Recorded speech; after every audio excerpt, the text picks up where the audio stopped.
belly button. You can measure it with your fingers, pretty much in the middle of my knuckles here. For stomach 25, approximately, although this isn't it's not truly the true position, 3 fingers, 3 finger width, and come in at a 45-degree angle with your action of your treatment here.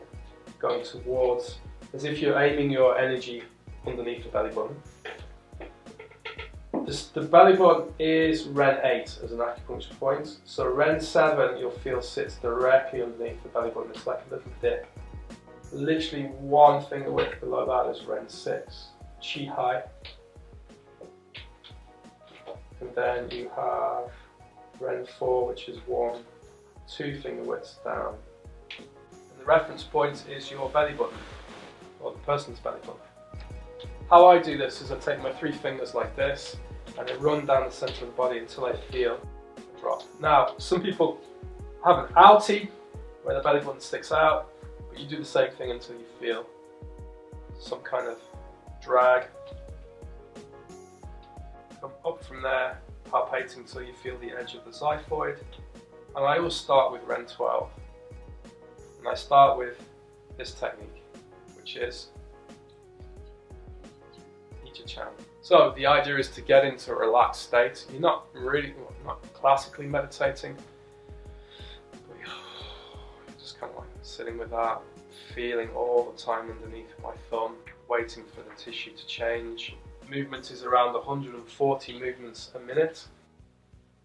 Ren 12 treats the stomach chi. It calms the mind, it alleviates nausea, dyspepsia. The contraindication for this treatment is bleeding ulcer of the stomach.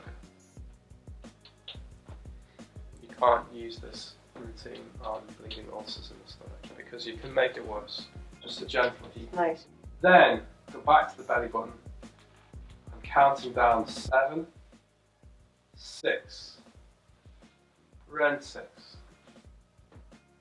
The trick, the most difficult aspect, make sure you don't run too far down this thumbnail, but make sure you try to stay on the point. You will find, even myself, you drift off.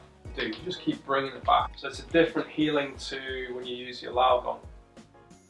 So I'm using a different kind of energy. My intention is to use large intestine, lung, metal, by having those 2 fingers there. Into the belly button. I'm noticing that my back is much better today than it was yesterday, so that's good. I'm noticing that I'm in the ground.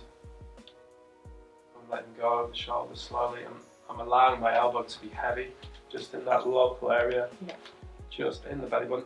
You put your hand on my hand. You feel like a damp heat. Very warm.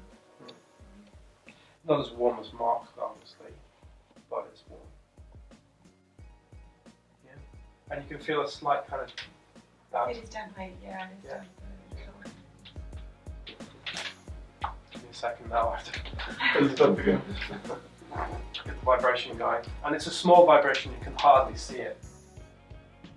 It's like, in the beginning you'll be like this. That's fine. It should become so small you can't really see it. Put your hand underneath my hand. Yeah. Compare it to say up here. Yeah. We could cook an egg on that belly. You assuming I'm a human, what I gotta do to get it through to you? I'm superhuman, innovative, and I made a rubber so that anything you say is shaking off of me. Fried eggs for belly. Fried eggs for breakfast. Yeah. The difference is you practice. So you go from a state of non-practice to practicing it. Breathe through the nose, not use your nose.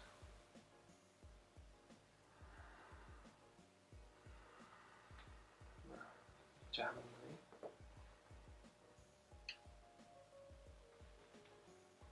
Compared to the top of the belly. That's respecting. Yeah. Can you feel like a heat, like a warmth from the damp? Yeah. So I'm pulling out the damp as well. This is one of the harder techniques.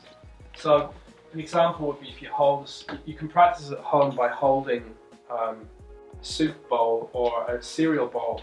Literally, you can get one from underneath the cupboard there and hold it. Practice doing this. It's an elliptical movement. So you know when you ever sort of spin a coin, and as the coin stops spinning, it starts to roll on its edge. Like a hula hoop. You know, like you see kids on hula hoops, and then they drop it and the hula hoop goes boom. It's that kind of elliptical. And we generally go in the direction of the digestion. So if I was looking down the clock face and going clockwise.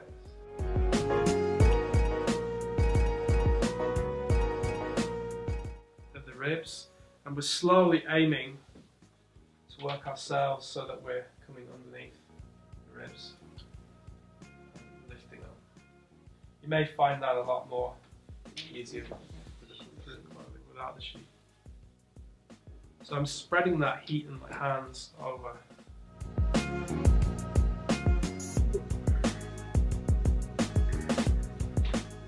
You will go down the stomach channel, looking for the asha and pressing. On men, you'll do the left leg, and then you'll balance by using the spleen afterwards. So I'll show you. Tell me when you feel more tenderness, not necessarily pain. No, it was higher up, low 36. Low 36. So we're thinking 37? Yeah, there. So from here then I'll find the point, open it, engage the point, and I press using my whole body, pressing. It's not awful, no. But it's then more tender than And release 4 seconds. Come back, rotate my spine, pressing. So the pressing is my body. Can you feel that? So that my body's engaging. I'm not trying to use my thumb. You're not digging in. Do you want to feel what that feels like on your arm? So if I use my thumb, use my body, it's penetrating but not annoying. It's not like me going, that's poking. It's not huge. It generally is a soul, isn't it? Oh god, yeah. So it has a hormonal aspect to it as well. Meditating with this, rolling, harmonizing, balancing. Done. So we put up the extra bench. You should do that in 13 minutes.